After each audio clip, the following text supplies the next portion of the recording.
Judge Fokou, I see you, and some of the leadership of the legal profession here. I have to mention, we have to celebrate some of our own, don't we? So today I came was the first woman, black woman, to be appointed as senior counsel in the country, Advocate Morocco.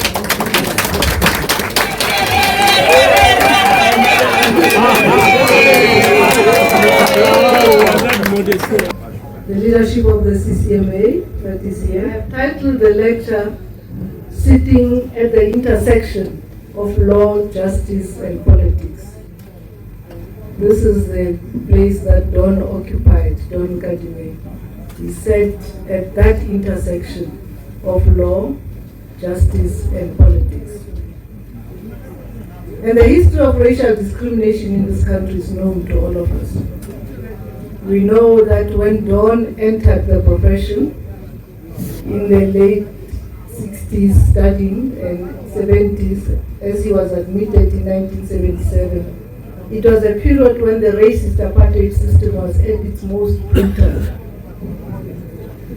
The massacre of students in 1976, the creation of the fake independent states, starting with Transkei in 1976, and the near-permanent states of emergencies in the 1980s. Organizations, liberation movements such as the ANC and the PAC had been banned before in the 60s. And Azapo came up during that period because the masses of our people did not bow to this attack on the people. So SASO was formed, and its official inauguration was just across the road here, Teflo, 1969. Followed closely by the BPC, and then the assassination of Biko in 77, and therefore the formation of Azapo in 78. That's the political background that defined Don's entrance into the legal profession. On the legal side, we know that this racist regime treated blacks as subhuman. There are a few cases that were decided in our courts. One of those are versus to see, where the court said that black people can see even if it's dark. If there's somebody that they know, they will see that person in the dark, unlike white people. So black people are like owls. They see in the dark when no one else can see. Another one where they said black women submit to rape without protest, because black women are used to being raped in their homes, so they don't mind being raped. These are cases that were decided in our courts.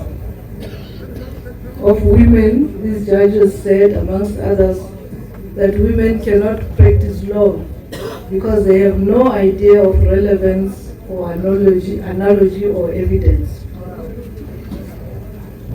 On the international front, as Don Nkadimeng entered the profession, we know that black people, there were the race riots in the UK, and there was a huge pushback against the limited successes of the American civil rights movement. This is a theater that Don Nkadimeng consciously chose to enter. He sat at this interaction of law, justice, and politics. Now, the pursuit of justice for black people in apartheid South Africa was tough. Don and his generation chose not only to study and practice law, they chose to use their intellect, their political acumen, and their capacity to ensure that black people, despite all the unjust laws of the time, could have a glimpse of what an equal, just society could look like. The apartheid system used the courts extensively as one of the instruments to impose the racist system upon us. Those of you who followed the Azapo VPC trial and Steve Biko's testimony in that trial, remember that somewhere along the cross-examination and questioning of Steve Biko, Judge Boshoff asked Steve Biko. He said he was discussing Azapo documents. So he says to Steve, just before you leave that document, now you say you people stand for one man, one vote, and Steve says yes. Judge Boshoff says, but tell me now, is it a practical concept in the African setup? This one man, one vote. Do you think Africans can really deal with something like that? Do you find it anywhere in Africa? And Steve says, yes, we find it even in this country. And Boshoff says, now apart from this country, I mean, take us to any other country in Africa. Do you have one man, one vote in any other country? And Steve says, yes. And of course, Steve goes on to educate the judge about Ghana, about Zimbabwe, about Zambia, throughout. And the judge says, really, is that what happened? But down the line, further on during the testimony, Judge Boshoff says to Steve, you know, basically black people can't think. You know, that's what he says. So he says to him, take the gold standard. For example, if we were to debate whether this government should go on the gold standard or not go on the gold standard, will you feel that you know enough about it to be able to cast an intelligent vote about that? And Steve says to Judge Boshoff, myself, are you asking me whether I'll be able to do it? And the judge says, yes. Steve says, I think probably better than the average African in the street, my lord. Now there's an African-American lawyer who we can also claim as a South African, Nkadimeng Arnold, an associate of the Black Lawyers Association. He wrote a book on Steve Biko, the testimony of Steve Biko. In that book, he refers to what Don Nkadimeng said about the Azapo VPC trial. And Don Nkadimeng said at that trial, he says, Steve spoke his mind in that court. He could display his intellectual superiority so superbly. And there were times when we as the audience would wonder whether Steve himself was the judge and the judge the accused. That's what Don Nkadimeng says, and Nkadimeng Arnold quotes him in his book. But Don Nkadimeng understood that he was fighting a system, a white supremacist system, not individual people. One of the people who understood what this white supremacist system did was a white man himself, and somebody has referred to Bram Fisher. And Bram Fisher, when he was on trial, said from the dock, he refused to go into the witness stand because he didn't want to give evidence, because he didn't recognize the legitimacy of the court. And he said from the dock, I am on trial for my political beliefs and the conduct to which those beliefs drove me. He says, whatever labels may be attached to the 15 charges brought against me, they all arise from my having been a member of the Communist Party. And he says, I engaged upon those activities because I believe that in the dangerous circumstances which have been created in South Africa, it was my duty to my fellow citizens to do so. When a man is on trial for his political beliefs and action, two courses are open to him. He can confess or he can defy. And Bram Fisher chose to defy. And he says that there's a reason why he defied the court. He says, because when laws themselves become immoral and require the citizen, he was white, he says these laws require him as a citizen to take part in an organized system of oppression. He says that he believes that a higher duty arises, and that is to refuse to recognize such laws. And he said the laws under which I'm being prosecuted are enacted by a wholly unrepresentative body. and he will not obey those laws. Now, Don Nkadimeng understood this very, very clearly. But him and his generation employed effective tactics to confront apartheid. Not only in the courts, they employed the very well-known tactics of a struggle, which is mobilization, organization, and building solidarity. They knew that organization was important, which is why they formed the Black Lawyers Association. And they reached out across the world in solidarity to reach other lawyers in the diaspora, Black lawyers. One of those that they reached out to is Judge Leon Higginbotham, who became part of the founders of the Black Lawyers Association. Judge Higginbotham, in one of his judgments, sitting in Pennsylvania court in the US, is being asked to recuse himself because he's presiding over a case that has to do with racism, and he's black, and he has spoken at events that relate to black people. So he says in that judgment, he says, when stripped of its essence, the gravamen of defendants' objection seems primarily based on the following express or implied allegations. 1, I'm black. 2, some of the defendants' union members are white. And this case involves racial discrimination. And Judge Leon says, I concede that I am black, and I do not apologize for that obvious fact. Of course, he goes on to explain why some people who are Catholics can sit on Catholic cases, those who are Jewish can sit on Jewish cases, but because he's black, there are different standards that are applied to black judges. Now, Don Nkadimeng, as I said, chose his theater at the center of law, justice, and politics. There's a law student, a law professor, who defines law as officially promulgated rules of conduct, but defines justice as rendering to each person what he or she deserves. Don Nkadimeng understood the difference between law and justice. And because of who he was, and he understood that the arc of history is long, but it bends towards justice.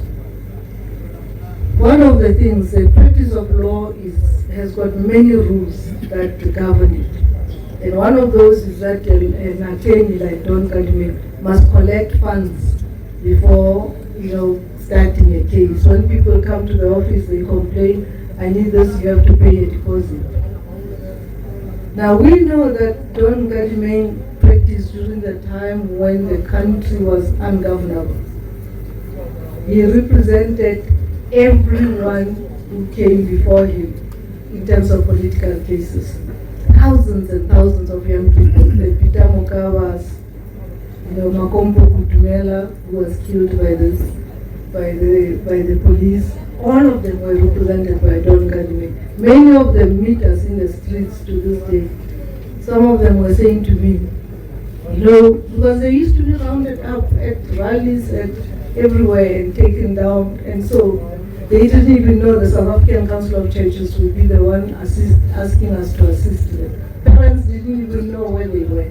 Where do you collect money from these students? So some of them would meet and say, hey, we were in the cells, holding cells, coming up to court, and we were told we have a lawyer.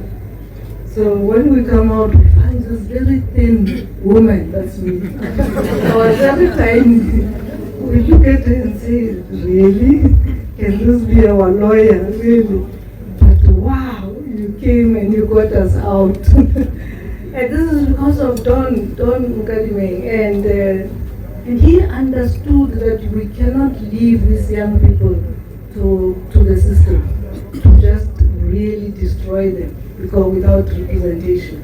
And most of the time there was always the South African Council of Churches who would pay us, but they would pay late or not the total amount and all of that. And because of the work we were doing, there was a lot of advocates that we used quite a lot. And council's fees were due within 90 days. and a little bit of, if you get missed another month, and if you don't pay, you get blacklisted. And therefore you can't defend these young people. So Don Nkadimeng chose to pay those advocates with the funds that were in the office, and for that reason, he was severely punished. Chose the right thing, decided to do the right thing in terms of these children. But we know what happened. I have I sent a message at the funeral about Don also being a feminist. At the time that the system was after him, he continued to pay my salary for 7 months when I was pregnant and sick. And I wasn't bringing a penny into the law firm, but he continued to pay my salary. And that's why I say this man was a feminist when feminism was not a popular word in those days. Some of the lawyers before him had also defied the law, but did not receive the same the same punishment that he did. I spoke earlier about Brown Fisher. Brown Fisher just walked away from his trial and decided that I'm not going to appear before this court. I can no longer serve justice in the way I have attempted to do during the past 8 years. There were times when Don Nkadimeng chose justice over law, legal prescripts. But there are times when the law and justice walk along the same path. So most of you would know that there is an international law as well. Don Nkadimeng was part of those who went around the world, both as a lawyer and as an activist. Now the law, international law, for instance, is a convention. It's called the Convention on the Prevention and Punishment of the Crime of Genocide. So that law lists what constitutes genocide: killing members of a group, deliberately inflicting harm on them, and all of that. Don Nkadimeng would have known without hesitation that the Palestinian people are targeted in what constitutes a genocide. And it is telling that in this particular instance, where the South African government took the Israeli government to court in the International Court of Justice, at least in two respects, even the judge appointed specifically by Israel agreed with the South African position in two instances. I must say it's really regrettable that the person who disagreed on everything was a black woman judge, Judge Sebutinde.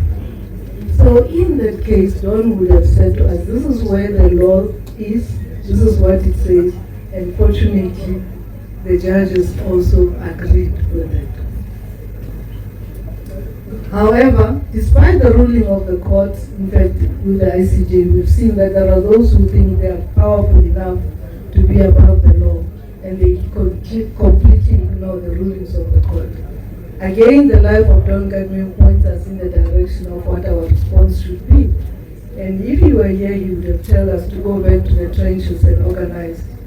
Because after the death of the ANC and the PAC almost dead in our country, he went back to the trenches and organized a powerful force in Azapo. Now today, as we sit at this intersection that Don said at law, justice, and politics, let us for a moment think about what we really see around us and what do we do. First, on the law, the transition to democracy was supposed to have introduced justice and proper laws and everything. But we know the case of Moseneke versus the Master of the High Court, where up to now, there's still the application of the Black Administration Act. It's just in the 2000s, where Judge Sachs, Albie Sachs, says it is painful that this act still survives at all.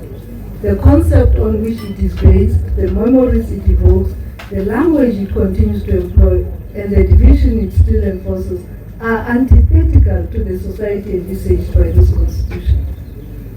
In one very interesting case, There's a lady in the Transkei who was caught with vulture feet. She's a traditional healer. So she's got the feet of a vulture, the bird, which is a protected species. So this is the state, this is 2015. So she gets charged with a law which was passed in the Transkei. That law didn't exist in South Africa. The possession of vulture's feet is a criminal offense under Decree 9, decree issued on 24 July 1992 by the President of the Republic of Transkei. Now, that is because when the new constitution took over, the interim constitution and the final one, the former homelands were accepted as part of one united South Africa. And in the interest of legal certainty, given the different laws, the final constitution says the law that applied, that was enforced at that time, is just taken over into South Africa. So in 2015, the courts are asked to judge that a decree which was issued by Transkei is still valid, and this woman was found guilty. I think on appeal, fortunately, she was let go. Now, this is just an example to say, how do we, if Don was here, he would say, how do we respond to the fact that so many years after our transition in 1994, we still have lots and lots of laws which were designed by the apartheid system. And we say we have a parliament of the people, by the people, and we elect them to do that, but I don't know if they do their work once they are there. I mean, for example, the opening line in our constitution, the first one in the preamble, says, "We, the people of South Africa, recognize the injustices of the past." And then once that line is there, our constitution throughout talks about how we correct those injustices of the past against black people. But you have a full political party in government that doesn't want any of that to happen. We don't want black economic empowerment. We don't want to correct the injustices of the past. But we are constitutionalists, this party says. But the very first line of the Constitution says we have to recognize those injustices of the past and correct them. But many of us vote for that particular political party. The victims, we are the victims of this, but we continue to support that. On the international front, I've said Don was also an internationalist, a solidarity man. He'll be at the forefront of calling for the erstwhile colonizers of Africa to leave this continent, leave us to sort out our problems. Many people wonder what's going on in Sudan. The only thing that Sudan is what it is because the former interests are the ones that were at the center of it. This one is arming this group, this one is giving this group guns, this one is giving them communication, this one is... That's the only reason we're doing that. Again, on the international front, Don would have encouraged us to get involved because the Committee on the Elimination of Racial Discrimination is in the process of putting together a legal opinion on reparations. Finally, global reparations for slavery, for the chattel slavery especially, reparations for what happened to us as a people. It's finally on the international legal agenda.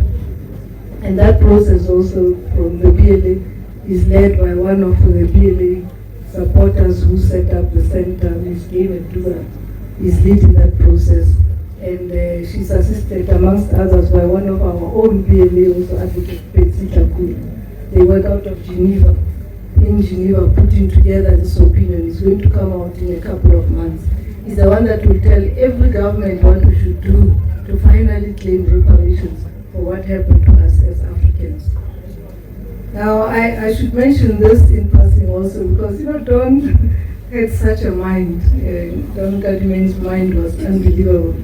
Recently, many people were excited to hear the Prime Minister of Canada, Mark Carney, talk about, the fact that the international legal system is not working and that, we need to do something, the rules-based international order has come to an end, and countries, middle-income countries must do something about it. Now, Don would have asked us to ask the Prime Minister of Canada, well, if you come to this realization, what are you doing? Why have you not joined the South African case against Israel? Why did you keep quiet when the Prime Minister of Venezuela was captured? If you think that there's an international rules-based order, why? So many things. Well, we wait in great anticipation, hoping that Canada will also join this move. On the domestic side, just towards the end,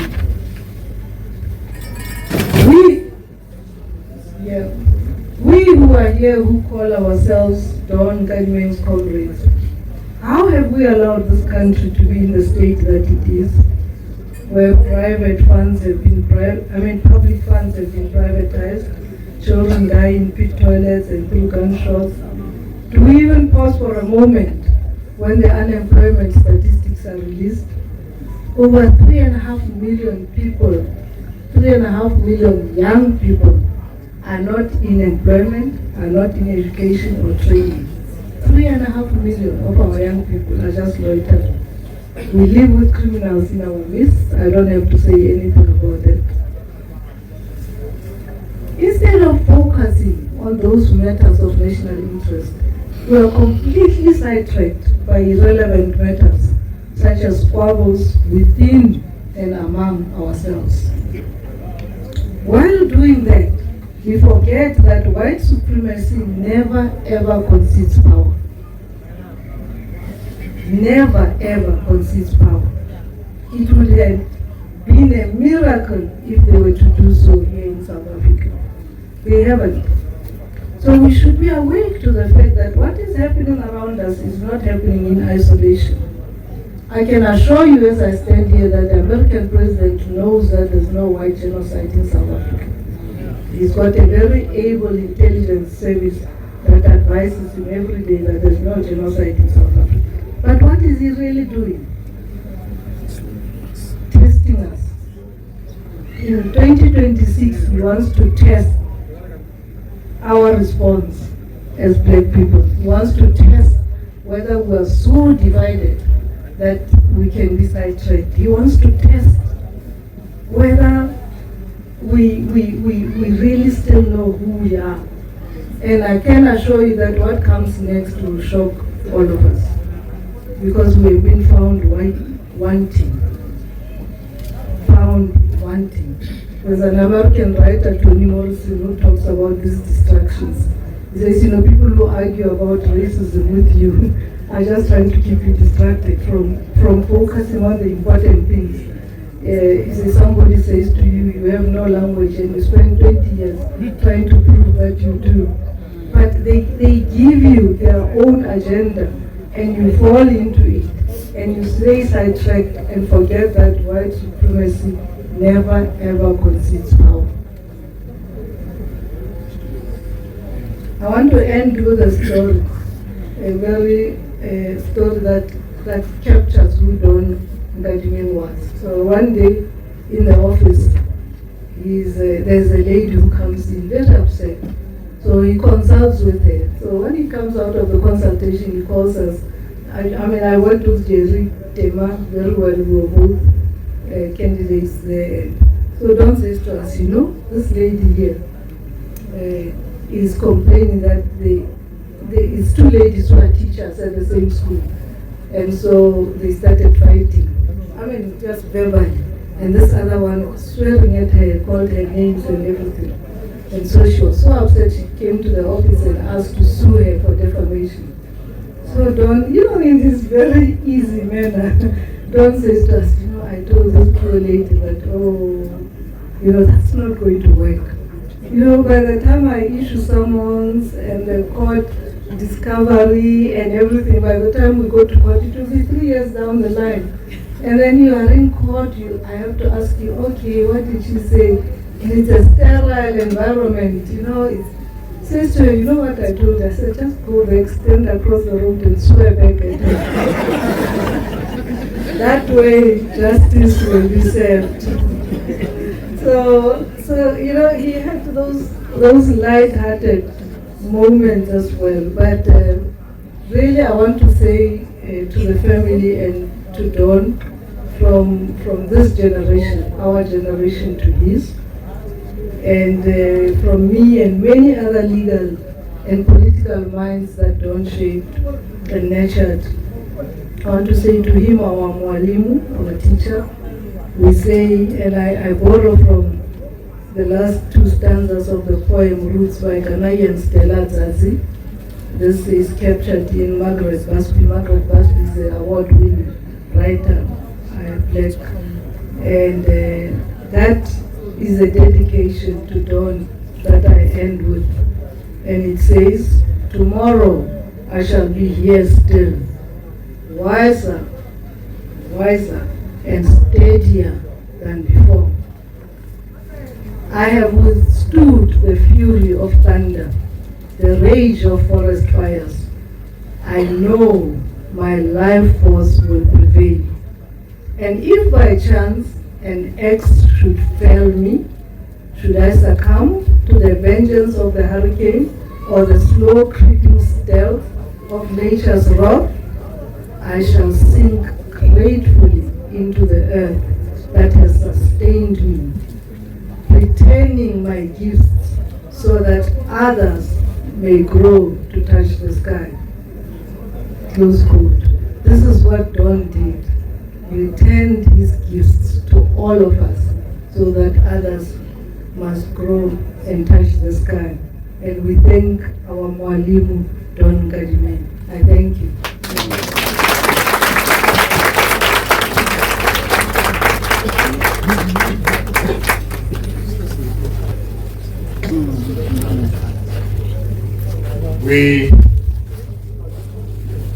Not all speeds are necessarily dangerous and can delay.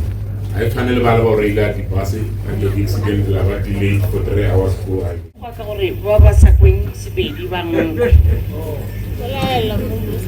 we didn't really have an idea of the extent to which my and our father represented and believed in Black consciousness until we buried him. On that day, I truly felt and saw him. For Papa. But that day, we really did not Asakara Digo. If it's much way hunch. Over supposed to cover it. In that spirit, I want to say my sisters and I have placed to continue my father's legacy in Black consciousness.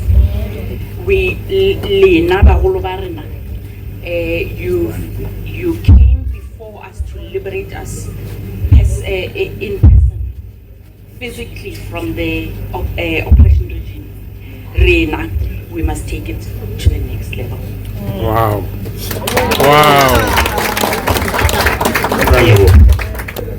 What an insightful speech.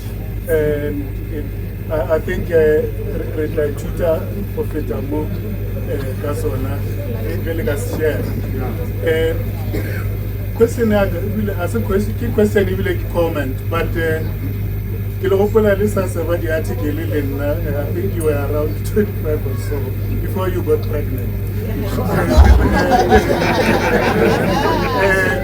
You know how well you tackled that case. It was an inquest and you were with us all the way.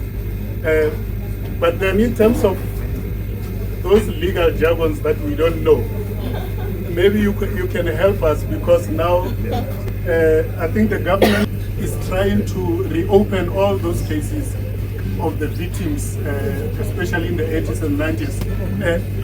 I don't know what it will take really to steamroll to make sure that those cases are brought to the logical conclusion. Your little comment in that regard will be highly appreciated.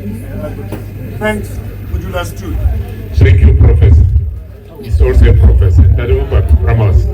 There's another professor in the house. Yeah. I think all our children say that. You know, I think as a child, I don't know how Batswadi, Banawarona, you know, you sort of switch off as children. You're like, oh, Papa's friends are here. oh, Papa's colleagues are here. So all the children complain about that. Matata knows that my daughter is a journalist, and she complains every day to say, my God, I should have paid better attention because I can get all the sources I need. Mama used to come in and out of our house, I find out now. So it's not only you guys, girls, but I'm so proud. I mean, Don and your mother are very proud of you. They used to tell us, hey, you're reading psychologist, what, you know, I know all about that. So it's never too late. And as you pick up Don's mentor, you know, you're not him. You have to find your own path about how you have to interpret this country for what it is now. He came into it, as I said, at a time when things were really bad politically. Now you have to define that bad politically, what it means now, because it is still bad for our people. You know, black people have been relegated to the margins even now. So you have to find a way. You have to ask yourself whether Azapo is a vehicle that you can use to get there. You really need to make sure that there are no holy cows about what should happen. And the president of Azapo is here. He knows I say this all the time. But that's why I talk about these distractions. All of us have been, you know, we are busy fighting something there when something big is happening here. White people are coming back to power. I mean, in Johannesburg, everyone tells me that Ms. Zille is going to win as mayor of Johannesburg. And when you read, young people are all saying, yes, she must come and fix the potholes and all that. What does that mean? What does that really mean for us as a people? So as you pick up this mantle, find your own path, and we will be behind you. Me, I'm a supporter of young people all the time. I should have recognized the delegation from my University of Venda. It's not only professor here, he's accompanied by some of the staff members from Venda. And thank you very much, guys, for coming all the way there. I think that, you know, Advocate Moroka SC there is busy with this commission that deals with TRC matters, how we deal with old matters. I won't go into the details of that commission. But I think as a country, we reached a stage where decisions were taken about how we deal with our past. I was saying to her, for instance, if you wanted to sue any company in South Africa for what they did to support apartheid, you'll have to sue all of them. All these companies are the ones that kept that state, you know, intact. You know, sometimes they would even, if the police come looking for you and you run quickly to the back, it's the managers that will go and pull you out and let the police arrest you. So political choices were made. Whether they are correct or not is something that we can debate. But you know, people felt they had to make a decision about how we give this chance here an opportunity, this country an opportunity to move forward. And one of those was that. And so dealing with the past is important. That's why Makompo's case, as a case in point, is important to really, just for us to know. You know, if you don't know who you are as a people, how do you move forward? Just to know who was responsible. We know what happened to Makompo. You were with him in the cells. You know they beat him to death. I know, because Don asked me to go there, I know I fought to death to be the only person who saw him, you know, and I know that it was not Makompo. Remember, they wouldn't release his body to the family. I mean, it was a terrible time. Advocate Museneke came, we briefed him and the fights and everything. And at some stage when the case was heard, the 6 or 7 policemen, I mean, court, the prosecutor prosecutor just says to the magistrate, there are no witnesses, and the case is, because people had pleaded the case, they were found not guilty. You guys were outside waiting to be called in as witnesses, you know. And I'm sitting there, and in a criminal case, I don't have a voice because I'm not the prosecutor, it's a state case. We all know that. But I think it's important to have a record of that and an acknowledgement of what they did in the past. And we have been cooperating with the police to reopen Makompo's case. And I hope that it will move faster than, you know, some of the cases have moved. Yeah. So I think it's important. I think it's important for closure for the family and all of that, to have a record, an official record. Because when we tell it, they think we had an interest in it. Yeah. Thank you very much. Thanks, Advocate. Nkadimeng. Ke leboga ke modulasetulo wa komiti ya Don Kgalake Donald Memorial Lecture. Ka nnete ge go bolela ka ntho e gore na re ka mofayeng motho a tlhompang ka go tla go fa polelo ya mathomo re re awa gape be ke mo founela ke re na o ka tla go fa polelo ka Don Nkadimeng. You don't have to ask for the second time. I'm ready. I'll do anything for that man, for what he has done for her and other people. So in the end, really our Don Nkadimeng fela ga nyaka go le bontsha ena o tla le bontsha ke Don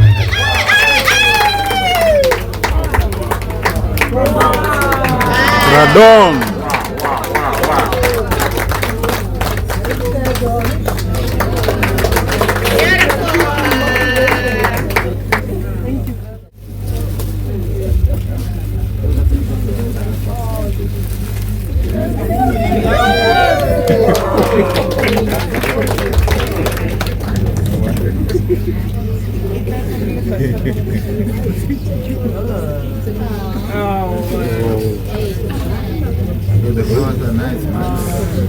Thanks, as a refugee in Nkadimeng and a leboga. Kegarisho, ke refile, wala tela kolo, wala tela lerato, na mile ke lebo, o fela ka nna, ke mo.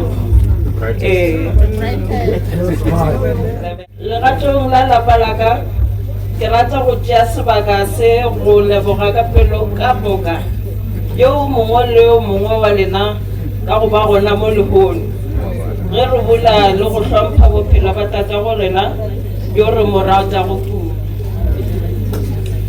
go ba gona ga lena go bohlokwa kudu go rena go feta ka mo mantšu a ka hlalosago nakong ye e tletšego ka manyami le go naganišiša thekgo ya lena kgomotšo le lerato di re godišitše go bona difatlhego tše dintšhi tše re di tsebago gore go potša gore bophelo ba tata go rena. My sisters ba re ke se ka bolela too much because ke rata go bolela tshwana le mama. Re tlile gae batho ka moka ba robetše a ke latse gore papa ba sa bolele too much o no sa ya re tlile gae re dutše ka sitting room. My sisters come ka ba tlo robala le papa ko šala ke bolela le mama go tla 4 AM ka re re boletse. So today ba nkgopela mo ba re ke se ka bolela too much, so nka se bolele too much. So na ke tlo tshwana le mpho a ke tlo bolela Sepedi ke na ke tshware 50 years ka December last year mara English a ka sa zama. My name is Bridget. Tell us. Yeah. So To do the announcements, but before we do announcements, because we're not about and so let's just acknowledge what we grew up well with parents. The parents a bit that's why. My father was very humble. Yeah, we know. Mara Anyala. belechi mo so re go dišitšwe ne ra godiswa ka di-personality tšela so le se ka ntshoga ka go na le di-personalities mara ka botsotsi we were well groomed maybe re tswile tseleng with the journey of life mara ka botsotsi we are well groomed and we really thank you for coming you humble to this occasion. We know that everybody has got a story to tell, but this is our story. Thank you so much.